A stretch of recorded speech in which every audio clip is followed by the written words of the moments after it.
आज के बच्चों टॉपिक है हमारा average acceleration and instantaneous acceleration. Average acceleration का मतलब औसत त्वरण, इंस्टेंटेनियस एक्सीलरेशन का मतलब तात्क्षणिक या तात्कालिक त्वरण, जो कि किसी पर्टिकुलर इंस्टेंट यानी कि किसी निश्चित क्षण पर अगर कोई तुमसे त्वरण पूछे तो इसका मतलब इंस्टेंट एक्सीलरेशन है, वो इंस्टेंटेनियस एक्सीलरेशन है।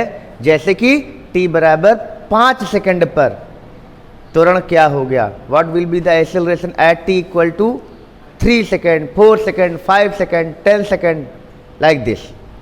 और औसत त्वरण क्या होगा, किसी टाइम इंटरवल के बीच में, मान लेते हैं 10 सेकंड में वेग 25 मीटर पर सेकंड से बढ़कर 100 मीटर पर सेकंड हो गया, है कि नहीं।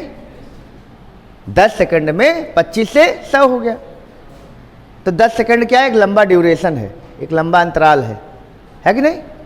तब हम कहेंगे यहाँ पर औसत त्वरण रहेगा, क्योंकि किसी पर्टिकुलर पॉइंट पर वेग परिवर्तन की दर हम नहीं निकाल रहे हैं, हम एक टाइम इंटरवल के बीच में, एक समयांतराल के बीच में वेग परिवर्तन और समय की दर को निकाल रहे हैं। ठीक, तो हिंदी में तुम लोगों ने पढ़ा होगा कि वेग परिवर्तन की दर को त्वरण कहते हैं, ठीक है ना। वेग परिवर्तन यानी कि रेट ऑफ चेंज ऑफ, तो हमारे पास एक वो होता है, डेफिनेशन होती है कि रेट ऑफ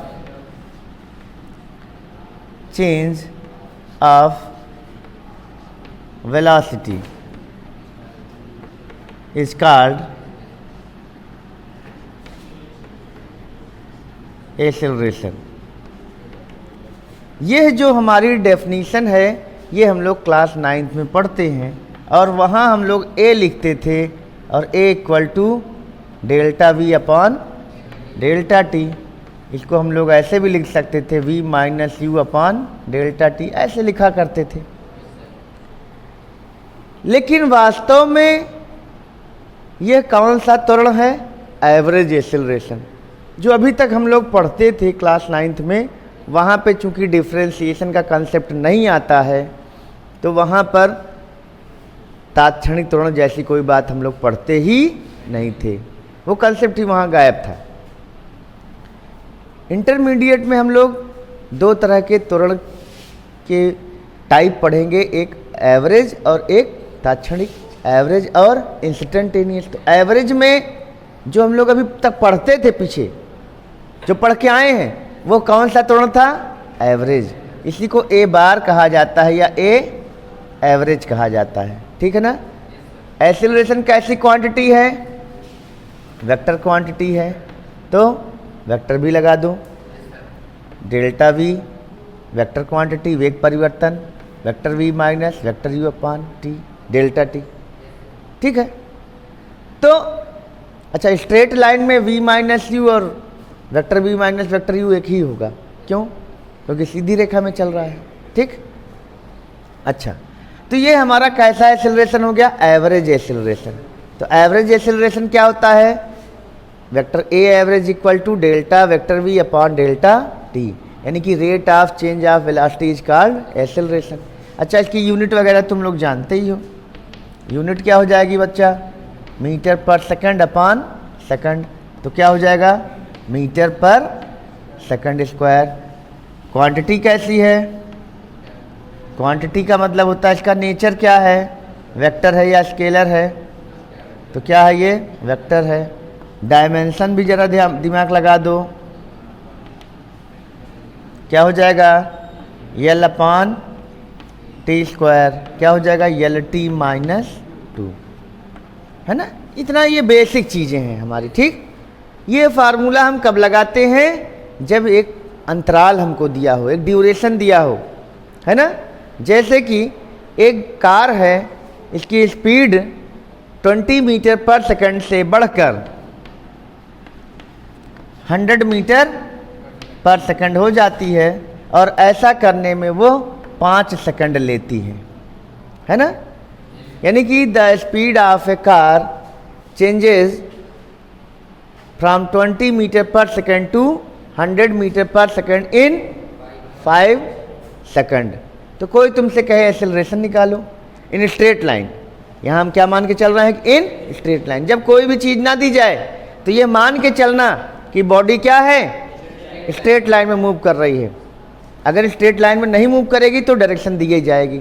और जैसे अगर हम लोग पीछे पढ़ते थे, the velocity of a car changes from 18 kilometre per hour to 90 kilometre per hour in 20 minute, ऐसे दिया जाता था।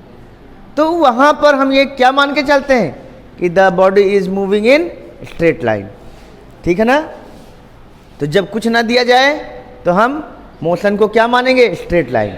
और स्ट्रेट लाइन में अगर नहीं मूव कर रहा है तो डायरेक्शन देगा कि एक कार 20 किलोमीटर पर आवर से ईस्ट में जा रही थी, आधे घंटे बाद ये वेस्ट में मुड़ गई। अब बताओ एक्सेलरेशन क्या होगा। तो चलो आज इस पर भी काम करते हैं। तो 20 मीटर पर सेकंड से 100 मीटर पर सेकंड हो गया, तो हम मान के चलेंगे कि ये स्ट्रेट लाइन में ही मूव कर रही है।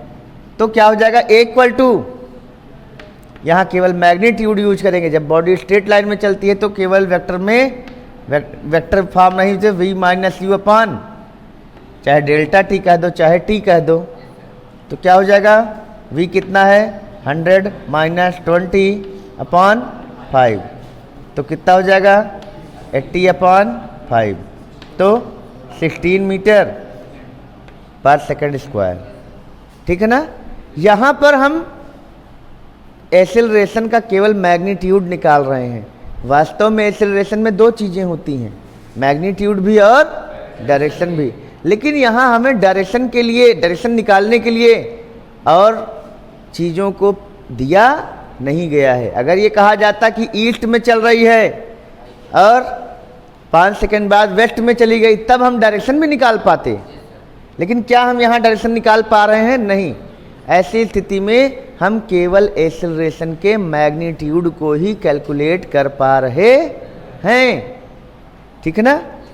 तो अगर डायरेक्शन के साथ दी गई होती वेलोसिटी, ये v और u, तो हम डायरेक्शन के साथ भी निकाल लेते हैं, ठीक है ना। तो अभी हम इस पे आते हैं। तो ये हमने कौन सा एक्सेलरेशन निकाल लिया है, वास्तव में एवरेज एक्सेलरेशन है कि नहीं। लेकिन अगर कहा जाता कि इंस्टेंटेनियस एक्सेलरेशन निकालो, तो यहाँ पर हमने एवरेज एक्सेलरेशन का डेफिनेशन लगाई। अगर अब इसी में आगे हम बढ़ा रहे हैं, if delta t tends to 0, इस एरो को क्या पढ़ा जाता है, tends to, TENDS, tends to, इसको ये पढ़ा जाएगा delta t tends to 0। Tends to 0 का मतलब है कि 0 की तरफ अग्रसर है, यानी कि 0 के बहुत निकट है। और 0 के बहुत निकट होने का क्या मतलब है, बहुत छोटा है। देखो इधर, तुम ध्यान नहीं दे रहे हो पीछे। तो डेल्टा टी टेंड्स टू 0 का मतलब क्या है, डेल्टा टी बहुत ही छोटा है। तो क्या ले लेते हैं तब हम लोग, देन पीछे भी पढ़े हो ना, जितने लोग इंस्टेंटेनियस वेलोसिटी, इंस्टेंटेनियस स्पीड पढ़े हैं, पीछे नहीं पढ़े हो पीछे जाके वीडियो देख के पढ़ लें। देन टेकिंग लिमिट, ये मैथमेटिकल क्या कहते हैं फिनोमेना है। Then taking limit both side, किसमें, इसमें। चलो ए एवरेज है, इसमें हम आगे लिमिट लगा देते हैं। Limit delta t tends to 0 बराबर limit delta t tends to 0, ये क्या हो जाएगा, delta v by delta t. अब जो लोग पीछे इन सब चीज़ों को पढ़े हैं, तो ये क्या बन जाएगा, अब ये एवरेज नहीं रह गया, इसमें एक कंडीशन लग गई कि डेल्टा टी बहुत ही छोटा है। और जब डेल्टा टी बहुत छोटा होता है तो वो इंस्टेंटेनियस एक्सेलरेशन बन जाएगा, ये पूरा ए बन जाएगा। और ए को हम क्या कहेंगे, इंस्टेंटेनियस एक्सेलरेशन। तो इक्वल टू, और ये क्या बन जाएगा, डेल्टा टी बहुत छोटा होगा तो इसको डी टी लिखेंगे, और डेल्टा वी बहुत छोटा होगा तो इसको डी वी कहेंगे। वी पे वेक्टर लगा देंगे, ए पे वेक्टर लगा देंगे। तो ये क्या हो गया हमारा, instantaneous acceleration,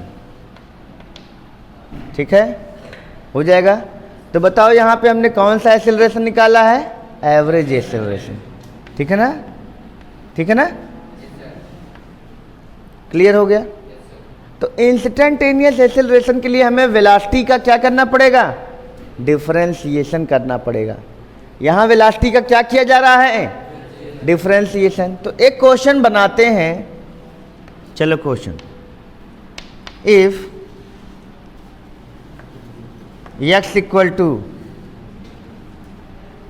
5t cube plus 2t square plus 4t plus 9, यहाँ मीटर है, क्या है? Then find acceleration at t equal to 2 second. चलो ऐसा क्वेश्चन है, x क्या है? 5t cube plus 2t square plus 4t plus 9, exactly यही है। हमें क्या निकालना है? एक्सेलरेशन निकालना है। तो a क्या होता है? यहाँ वेक्टर x, अब यहाँ a इक्वल टू dv/dt, यहाँ पर कोई डायरेक्शन नहीं दी गई है, तो ये मान के चला जाएगा कि ये भी स्ट्रेट लाइन में मूव कर रही है। ये पोजीशन दी गई है, वास्तव में पोजीशन को i कैप, j कैप और k कैप इन सभी के साथ दिया जाना चाहिए, लेकिन यहाँ पे ऐसा दिया नहीं किया है। तो हम मान लेंगे कि ये x की ये जो पोजीशन है ये स्ट्रेट लाइन में है, यानी कि सबके साथ या तो i कैप जुड़ा होगा या तो सबके साथ j कैप जुड़ा होगा, ऐसा मानकर हम चलेंगे। ठीक है, तो यहाँ पर पहले हम क्या निकाल लेंगे? वेलोसिटी निकालेंगे। तो वेलोसिटी क्या होता है? क्योंकि वेलोसिटी को डिफरेंशिएट करोगे तब एक्सेलरेशन आएगा। और यहाँ पर x क्या है? टाइम पर डिपेंड कर रहा है, यानी कि टाइम डिपेंडेंट है, यानी वेरिएबल है। और जब भी x और वेलोसिटी टाइम पे डिपेंड करते हैं तब वहाँ हम इंस्टेंटेनियस एक्सेलरेशन ही निकाल पाते हैं। तो v इक्वल टू क्या हो जाएगा यहाँ पर? dx/dt। यहाँ इंस्टेंटेनियस स्पीड और इंस्टेंटेनियस वेलोसिटी एक ही होगी। क्यों? ये हम मान कर चलेंगे कि ये स्ट्रेट लाइन में बॉडी चल रही है। तो d/dt of 5t cube plus 2t square plus 4t plus 9 क्या हो जाएगा? 5t क्यूब का 3t square plus 2t square का 2t प्लस 4t का 1 और प्लस 9 का हो जाएगा 0। तो कितना हो जाएगा? 15t square plus 4t plus 4। ये v हो गया ना। अब v भी तो t पे डिपेंडेंट हो गया, तो v भी वेरिएबल हो गया। अब हम लोग क्या निकालेंगे? a। तो a इक्वल टू क्या हो जाता है? dv/dt। तो d/dt ऑफ v की वैल्यू प्लस 4t प्लस 4 ना। तो अब यहाँ क्या हो जाएगा? 15 बाहर, t स्क्वायर का डिफरेंशिएशन 2t प्लस 4t का डिफरेंशिएशन 1 प्लस 4 का डिफरेंशिएशन 0। प्योर कांस्टेंट का डिफरेंशिएशन 0 होता है। तो a बराबर क्या हो गया? 30t plus 4। कितने सेकंड पे निकालना है? 2 सेकंड पर। तो at t equal to 2 second क्या हो जाएगा? a equal to 30 into 2 plus 4, तो हो जाएगा 64 मीटर पर सेकंड स्क्वायर। हो गया कि नहीं हो गया? तो ऐसे प्रश्नों में अगर तुम्हें फाइनल स्पीड दी गई हो, इनिशियल स्पीड दी गई हो, बीच का टाइम इंटरवल दिया हो, तब तो हमें एवरेज एक्सेलरेशन मिलेगा। ठीक, और जब हमें t के पदों में x या v दिया हो सकता है तुमको v दे दिया होता, तो अगर पहले से यही v दिया होता तब तो एक के बार में आ जाता। और अगर x दिया है तो पहले x से v निकालो और फिर v से a निकालो। ठीक है ना। तो इस तरह के प्रश्न बनाना बड़ा आसान है। बना लोगे कि नहीं बना लोगे? कोई भी x को t के पदों में रख लो और उसके बाद एक बार first differentiation with respect to time क्या देगा? वेलोसिटी दे देगा। फिर वेलोसिटी को तुरंत फिर डिफरेंशिएट करो, एक्सेलरेशन आ जाएगा। फिर जो टाइम दिया रहे, तुम यहाँ पे अगर कोई पूछता 3 सेकंड पर तो यहाँ 3 रख देते, 4 सेकंड पर तो 4 रख देते, 5 सेकंड पर 5 रख देते। तो करना आसान है कि नहीं है? तो यहाँ पर दो चीज़ें हैं, अगर u और v दिया हो और बीच का टाइम दिया हो तो ये फार्मूला लगा लेना, और अगर तुमसे पूछा गया हो 5वें सेकंड पर, 6वें सेकंड पर, है कि नहीं, t बराबर 6 सेकंड पर, t बराबर 6 सेकंड पर और 6वें सेकंड पर, ये दोनों एक ही चीज़ें हैं। t बराबर 2 सेकंड पर और दूसरे सेकंड पर, ये एक ही चीज़ है। ठीक है ना? कर पाओगे? तो क्वेश्चन लगा के लाओगे? तो उम्मीद है कि ये ठीक से समझ में आ गया होगा। कोई दिक्कत होगी तो फिर से पूछ लेना और क्वेश्चन इस पर लगाओ, जो ना आए वो पूछो। ठीक है ना? आज के लिए इतना है।